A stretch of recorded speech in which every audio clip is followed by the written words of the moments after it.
Assalamualaikum warahmatullahi wabarakatuh. Apa kabar anak-anakku sekalian? Ibu berharap kalian dalam keadaan baik-baik saja. Alhamdulillah, hari ini kita bisa bertemu lagi untuk melakukan kegiatan belajar mengajar walaupun masih melalui media daring dikarenakan keadaan pandemi yang masih belum berakhir hingga saat ini. Baiklah, sebelum pembelajaran dimulai, marilah sama-sama kita berdoa dulu supaya kegiatan pembelajaran hari ini dapat berjalan dengan lancar.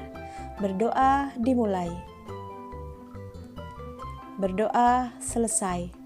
Anak-anakku yang ibu cintai, hari ini kita masih belajar di tema 7, berlanjut ke subtema 2 di pembelajaran 1 dengan muatan IPA dan IPS.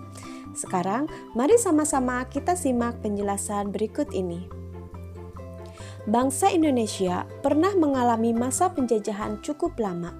Selama penjajahan, bangsa Indonesia mengalami begitu banyak penderitaan. Oleh karena itu, bangsa Indonesia semangat untuk melepaskan diri dari penjajah. Namun, usaha untuk memperoleh kemerdekaan ternyata tidak mudah. Berbagai rintangan harus dilalui oleh bangsa Indonesia. Pada akhir bulan Juli 1945, Jepang menyetujui pemberian kemerdekaan kepada Indonesia pada tanggal 7 September 1945. Namun, pada tanggal 6 dan 9 Agustus 1945, bom atom dijatuhkan sekutu di kota Hiroshima dan Nagasaki. Peristiwa itu mendorong diubahnya tanggal pemberian kemerdekaan Indonesia menjadi tanggal 24 Agustus 1945. Kemudian, pada tanggal 15 Agustus 1945, Jepang menyerah tanpa syarat kepada sekutu. Akibatnya terjadi kekosongan kekuasaan di Indonesia. Kesempatan inilah yang kemudian dimanfaatkan oleh bangsa Indonesia untuk memproklamasikan kemerdekaannya. Pembacaan teks proklamasi kemerdekaan dilaksanakan pada hari Jumat tanggal 17 Agustus 1945. Sesuai kesepakatan yang diambil di Rumah Laksamana Maeda, para tokoh Indonesia menjelang pukul 10 pagi telah berdatangan ke rumah Insinyur Soekarno di Jalan Pegangsaan Timur nomor 56. Mereka hadir untuk menjadi saksi pembacaan teks proklamasi kemerdekaan Indonesia. Yang tampak pada layar HP kalian itu adalah teks proklamasi asli yang diketik oleh Sayuti Melik. Sekarang mari sama-sama kita simak pembacaan teks proklamasi yang dibacakan oleh Insinyur Soekarno.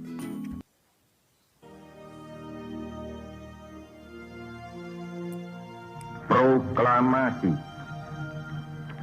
Kami, bangsa Indonesia, dengan ini menyatakan kemerdekaan Indonesia.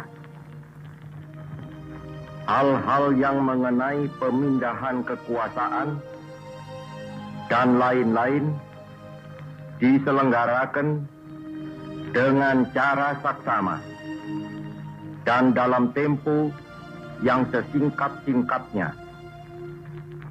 Jakarta, 17 Agustus 1945, atas nama bangsa Indonesia, Soekarno, Hatta. Sesaat setelah pembacaan proklamasi kemerdekaan, dilanjutkan upacara pengibaran bendera merah putih. Bendera Sang Saka Merah Putih dijahit oleh Ibu Fatmawati yang merupakan istri dari Presiden Soekarno. Suhud mengambil bendera dari atas baki atau nampan yang telah disediakan dan mengibarkannya dengan bantuan Latif Hendra Diningrat.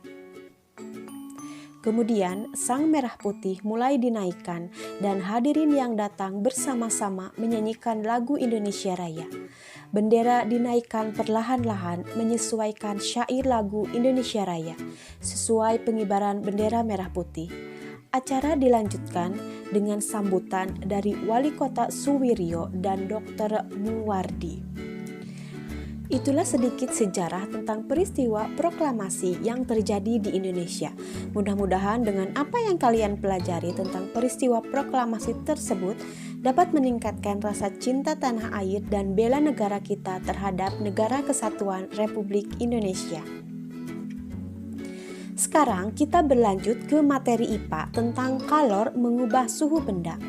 Kalor didefinisikan sebagai energi panas yang dimiliki oleh benda. Secara umum, untuk mengetahui adanya kalor yang dimiliki oleh benda dapat dilakukan dengan cara mengukur suhu benda tersebut. Jika suhu benda tinggi, maka kalor yang dikandung oleh benda juga besar. Sebaliknya, jika suhu rendah, maka kalor yang dikandung benda juga kecil.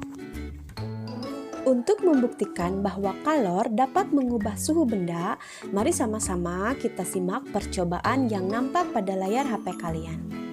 Dalam layar HP kalian nampak bahwa ada segelas air panas dan segelas air dingin yang ditumpahkan ke dalam sebuah ember. Apa yang akan terjadi pada air tersebut? Air panas memiliki suhu tinggi, sedangkan air dingin memiliki suhu rendah. Apabila kedua air dicampur, maka campuran itu akan menghasilkan suhu baru, yaitu suhu hangat. Jadi air dalam ember tersebut akan berubah menjadi hangat. Suhu rendah akan meningkat karena menerima panas yang bersuhu tinggi. Itulah salah satu contoh bahwa kalor mengubah suhu benda. Anak-anakku yang ibu cintai, itulah materi kita pada hari ini. Semoga apa yang ibu sampaikan dapat kalian pahami dan dapat kalian implementasikan dalam kehidupan kalian masing-masing. Mohon maaf apabila dalam penyampaian materi ada kekurangan dan kesalahan yang ibu lakukan. Terima kasih atas perhatiannya. Sampai bertemu lagi di esok hari. Assalamualaikum warahmatullahi wabarakatuh.